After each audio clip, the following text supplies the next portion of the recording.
Sugeng pepanggihan, selamat ketemu di segmen ulas berita kali ini bersama saya Urip Daryanto.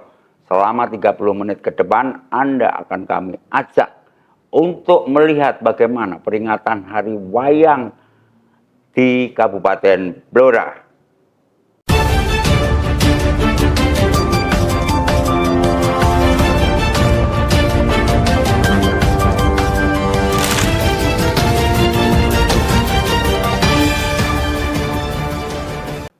Pemirsa, Jumat 7 November 2025, panggung Jawa Tengah, khususnya di Blora, membara. Blora mendadak menjadi pusat perhatian seni dan budaya nasional.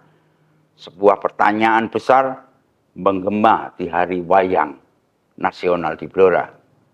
Mungkinkah dari gemerlap panggung dalang cilik Blora, kita akan saksikan lahirnya titisan Kinarto Sabdo yang ditunggu-tunggu. Saksikan selengkapnya ulas berita berikut.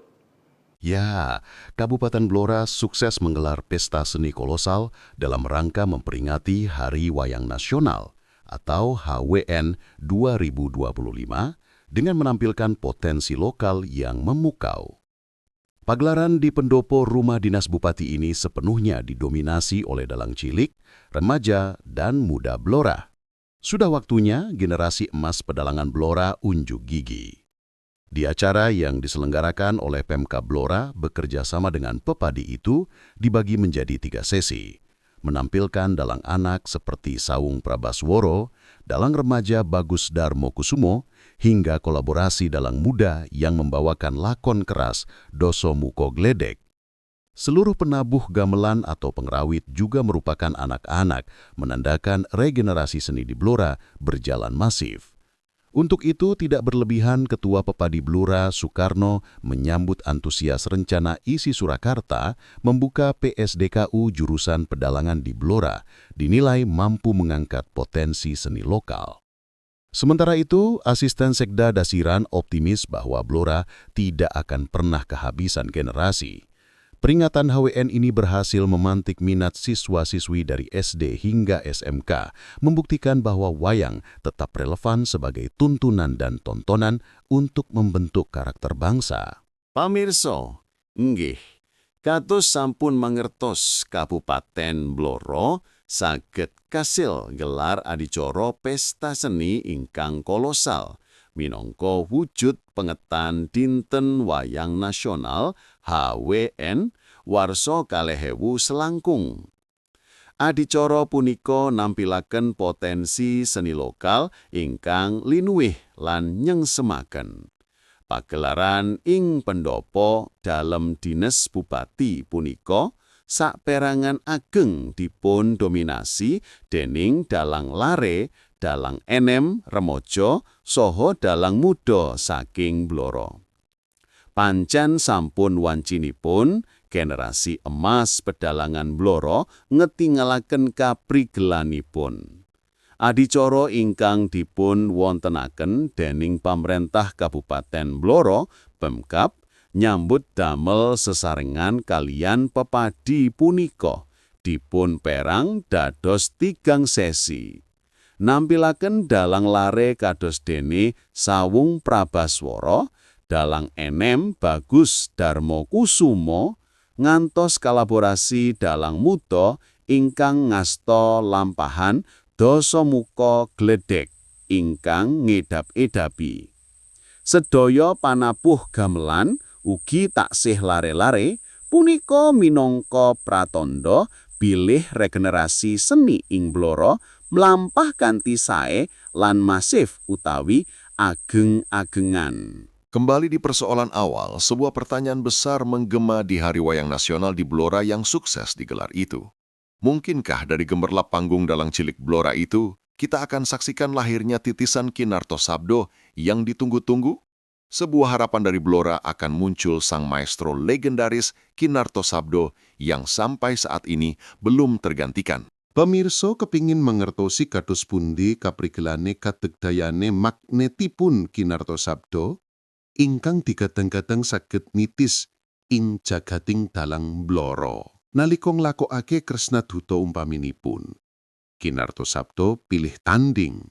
Lan ugi sing ora bakal iso dilalekke lan pancen durung ana tunggale nganti ing wektu iki. Salah sijine, ing perangan kepriye menehi patulodo ngenani pangorbanane Prabu Salya milih Mandita lan masrahaken prajanipun marang Duryudana menawa Duryudana gelem balekake Ngastina karo Indraprasta marang Pandhawa. Keikhlasan iku minangka upaya pungkasan Prabu Salya nyegah perang kadang Baratayuda saking kamurkanipun Kurawa. Ini merupakan penggambaran seorang Prabu Salya, seorang sepuh yang ingin keponakan-keponakannya baik Kurawa maupun Astina tidak terjadi perang, saling bermusuhan hanya karena harta. Ing jejer Astina Pasewaan Agung ing Astina, Kinartosabdo kelakon geret imajinasine penonton utawa pandemen sing ngrungokake nganggo kaset, CD utawa radio. Kaya-kaya pasewaan niku kahanan rapat para priagung pangembate projok ing wektu iki. Bahas sebuah persoalan ancaman keamanan sing serius. Yo gini ora? Bagaimana tidak? Sebuah penggambaran rapat besar Pasewaan Agung ing Astina. Prabu Duryudana mimpin rapat dengan menghadirkan semua tokoh penting. Wiwit Resi Bisma, Begawan Durna, Patih Sengkuni, Adipati Karna ngantos Prabu Salya mara sepuhipun. Sedaya dipun kempalaken amargi sampun wonten duta utawa utusan saking Pandhawa ingkang sampun kaping kalih sowan ing Ngastina. Wose Pandhawa njaluk balik bumi Ngastina lan Indraprasta sakjajane ingkang sakmenika taksih dipun kuwasani Kurawa. Duryudana bingung, lajeng nyuwun pamrayugi dumateng para sesepuh pinisepuh kadosta Hyang Bisma kangge karaharjanipun para Kurawa. Di awal pasewaan, suasana landi-landi. Awalnya, Hyang Bisma minangka jejering adil, pemegang keadilan ing trah Barata, nyuwun utawa paring saran dumateng cucunya Prabu Duryudana supaya aja nganti padha rebutan kamukten kemuliaan kang ora sepiro reganya. Putuku Prabu, menawi miturut panalitining kaki pancen sae menawi ngukuhi Ngastina. Nanging elinga, Pandhawa lan Kurawa iku maksih tunggal balung sumsum. Padha-padha wayahi Sang Wiyasa, sedulur tunggal getih. Aja nganti padha rebutan kamukten kang ora sepira kuregane. Ngembikane Resi Bisma. Bisma banjur paring pamprayogi ingkang kebak piwulang. Negari Ngastina kedah dipun paruh kalih, separuh kangge Duryudana sakadang Kurawa lan separuh dipun paringaken Pandhawa. Menawi negari Indraprasta amarta ingkang pancen kagungan Pandhawa kedah dipun wangsulaken wutuh.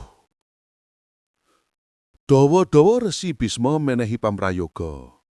Dikandhakake menawi pamprayogi menika boten dipun tindakaken sarta Pandhawa adreng lan Kurawa cukang, tamtu badhe wonten panca bakah pasulayan ageng.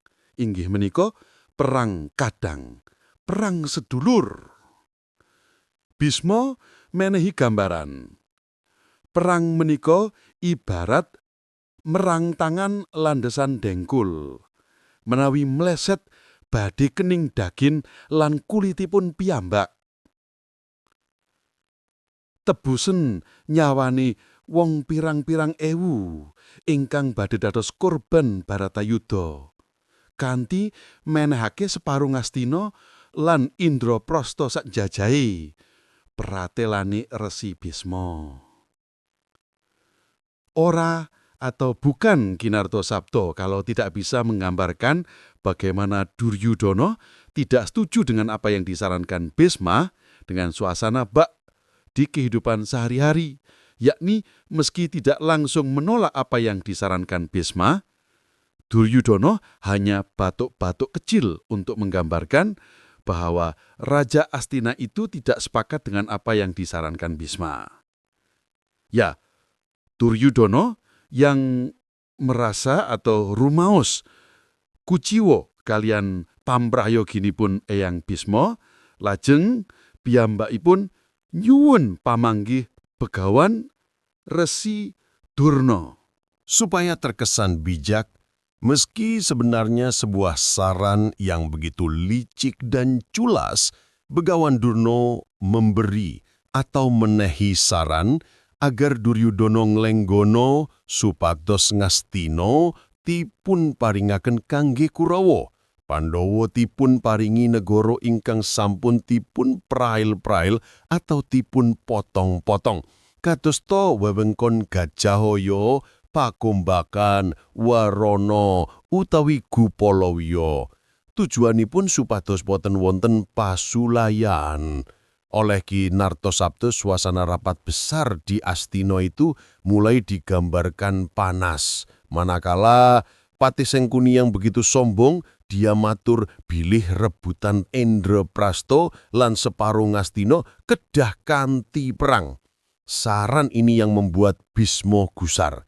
Sang Resi Bisma lajeng ngoyak Sengkuni, "Opo Kurawa yakin saged ngasoraken Pandhawa menawi perang?" Pitakone. Sifat culas Sengkuni mulai ditampakan. Sanes perkawis menang utawi kawon, nanging punika lampahing satriya ingkang kedah dipun lakoni. Rebut kamukten kutu wani muncrating ludira pecating jangga.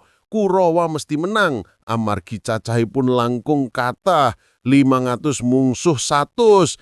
Bantai Sengkuni mangsuli pitakone Resi Bisma.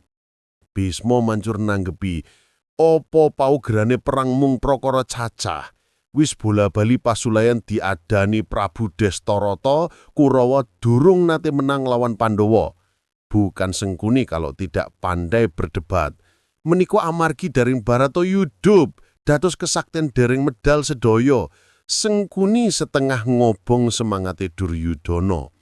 Ini yang menjadi ciri khas bagaimana Ki Nartasabda memberi bumbu sebuah rapat agung di Astina itu, di mana dihadiri semua pemimpin agung dengan kejadian-kejadian seolah-olah terjadi di alam nyata, yakni bagaimana keinginan Salya agar tidak terjadi perang antara Dara Kuru, antara Pandhawa dan Kurawa. Beliau ikhlas untuk mundur ke Prabon dan kerajaan Mandaraka akan diserahkan Duryudono dengan saudara-saudaranya. Duryudono lajeng nyuwun pamanggih dumateng marasepuhipun Prabu Salya saking Mandaraka.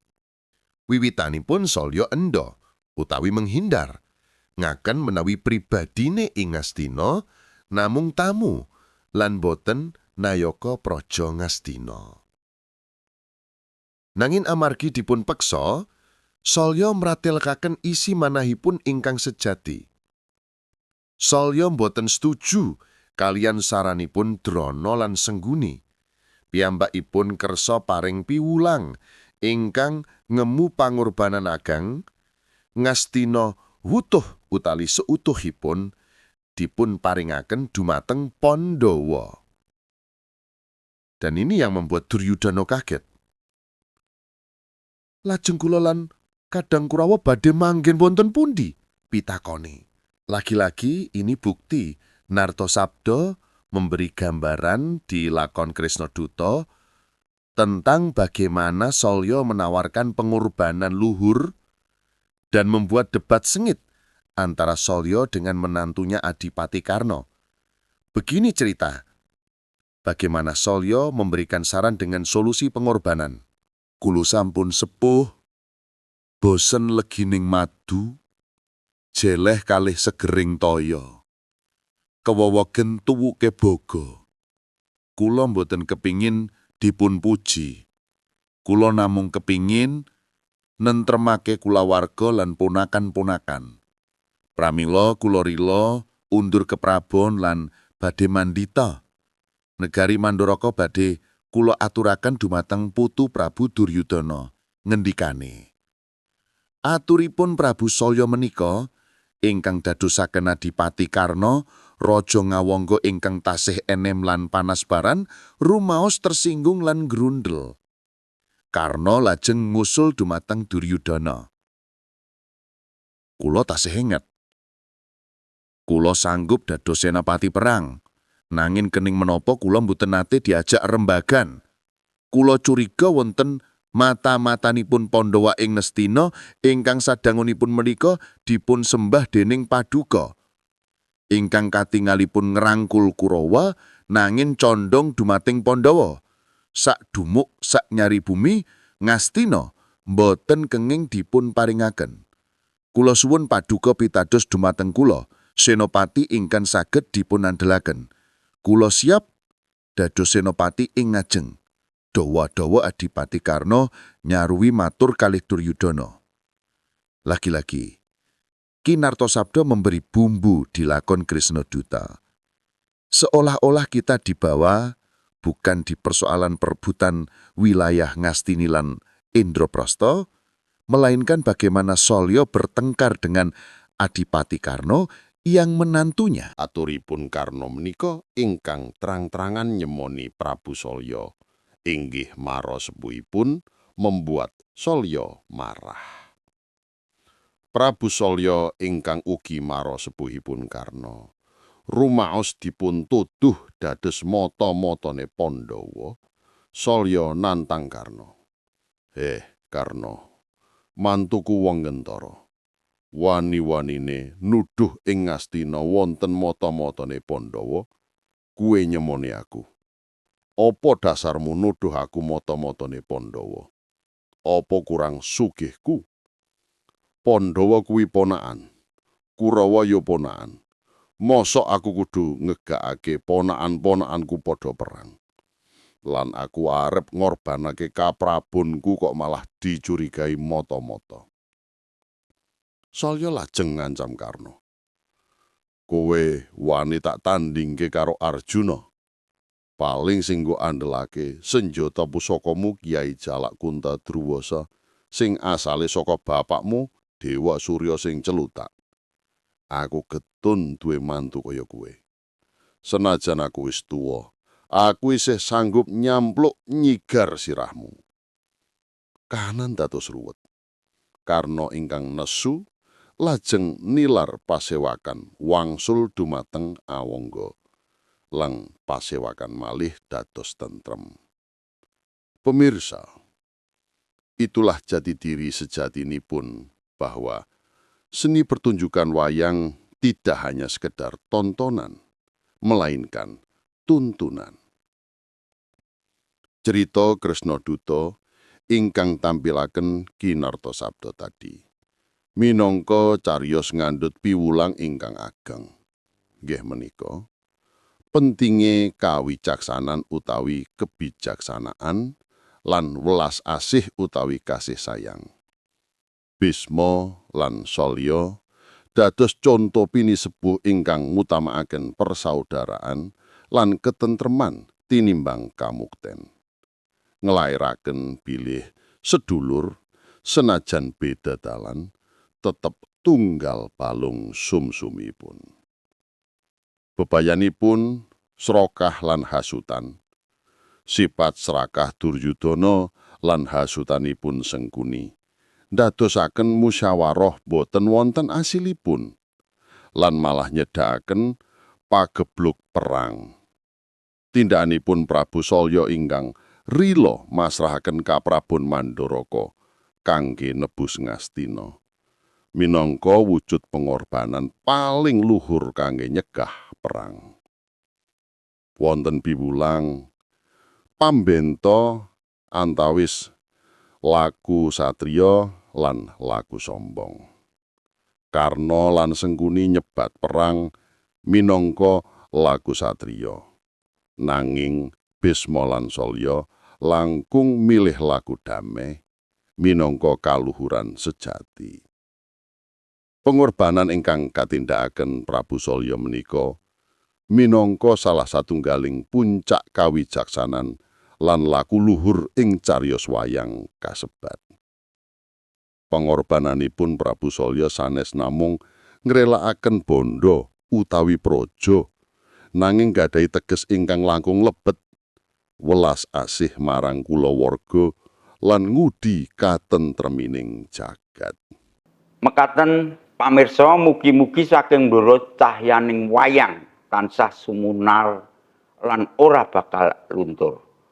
Nderekaken kinarta sabda ingkang sampun kondang kaloka, mugi-mugi saking ndoro estu saged miyar-miyaraken malih pesona budaya Jawi.